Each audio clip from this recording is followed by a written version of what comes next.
again, we came out of school, got a job with Team Rehab to start. I took an opportunity with another company. Now I'm back with Team Rehab. So running my outpatient clinic. I got the opportunity at 28 years old to run my own clinic for Athletico, which is a huge outpatient company. It's just amazing. I think you never really, you get a little bit of the business aspect, but until you do it, you know what I mean? But again, it goes back to that multifaceted approach of the education at U of M Flint. Yeah, I did acute care, and I did everything I could do to always stay on the neural floors, like as much as I could do, like how I would like manipulate, like how we rotated. And I really only spent, out of the entire time that I've been a physical therapist, I really only spent 3 months doing like what you would call like traditional outpatient orthopedics. Mm-hmm. And I'm like totally fine with that. That's why I feel like don't ask me like to set up like pelvic traction or anything like that.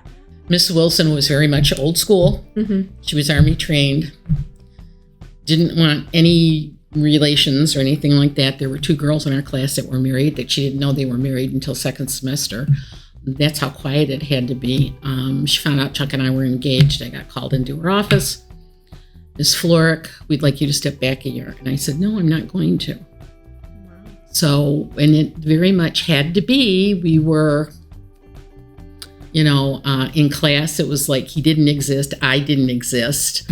I was actually a student member of a committee that was trying to figure out where to go to. Right. And so we ended up being invited up to the Flint campus. And that was huge, incredibly huge. It was the best move the department made because it gave a lot more freedom in terms of curricular freedom and things that were really huge. You said earlier, I told you guys I work with USA Basketball and I volunteer with them.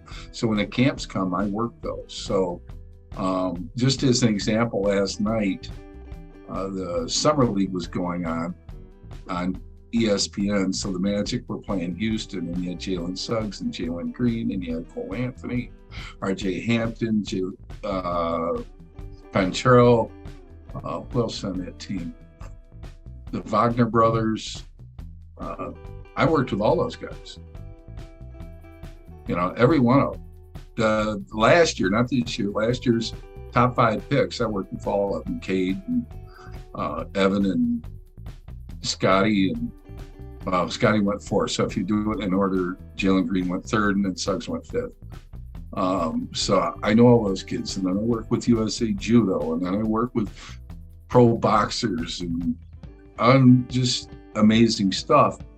Being the oldest comes with its responsibilities, but hopefully I shine as an example for these young kids on how you can conduct yourself even when you're approaching 40.